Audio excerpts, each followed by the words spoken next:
आप केंद्र सरकार के किसी भी नेता से एजुकेशन की बात करो, आपने एजुकेशन में क्या किया, बोलेंगे नई एजुकेशन पॉलिसी लेके आए।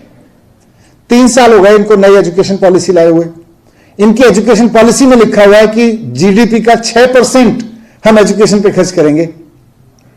6% तो छोड़िए, इन्होंने 2.64% को भी घटा के 2.5% कर दिया।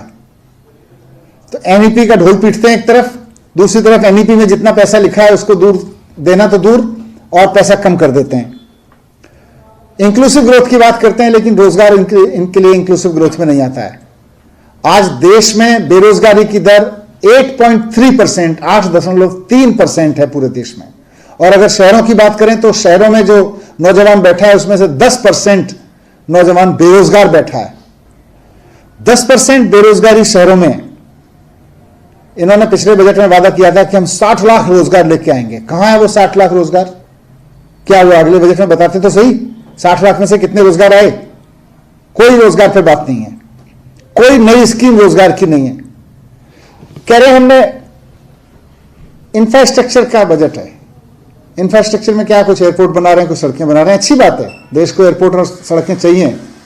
लेकिन जिस वक्त देश का लगभग हर 10वां युवा बेरोजगार है, और जिनके पास रोजगार भी है उनकी हालत देख लो, कितने रुपए पर डे, 35 रुपए पर डे के ऊपर कितने लोग जी रहे हैं।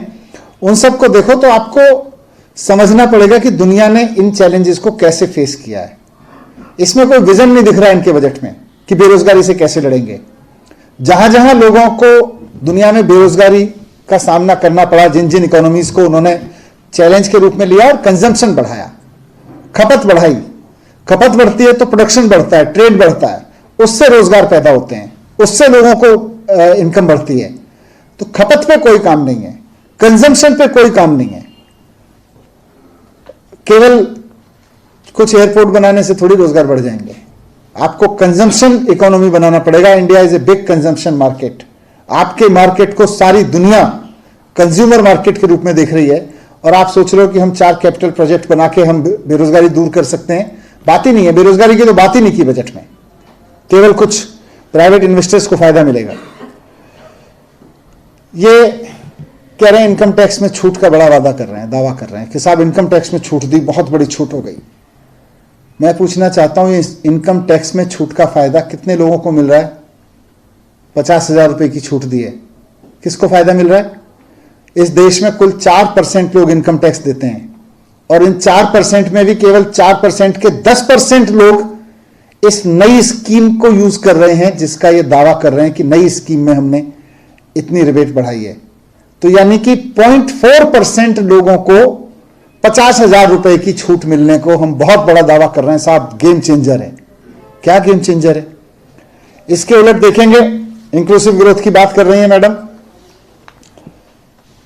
अगर इंक्लूसिव ग्रोथ में कह रहे हैं इंक्लूसिव ग्रोथ से डेवलपमेंट होगा, इस बजट में इंक्लूसिव ग्रोथ का खाका रखा गया है।